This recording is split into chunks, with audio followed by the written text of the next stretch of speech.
तर मंडळी, ऐकलास काय मी काय म्हणतंय?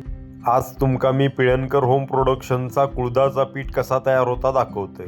हे गावठी कुळीद आणलेले असत. हे आता निवडूक चालू असत. कुळीद आधी मंद गॅसवर भाजले जातात. कुळीद आता लालसर भाजलेले असत. आता ते दगडी जात्यावर सडून घेतले जातात. सडलेल्या कुळदाचा नंतर आम्ही वजन करतो.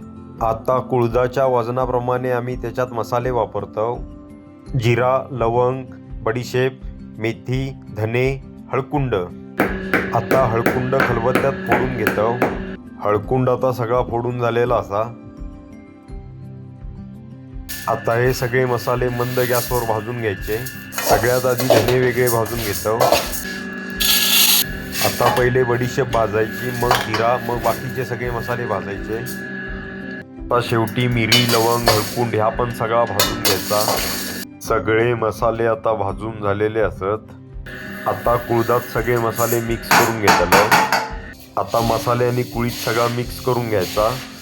आता तयार केलेला सगळा मिश्रण गिरणीक लावून घ्यायचा.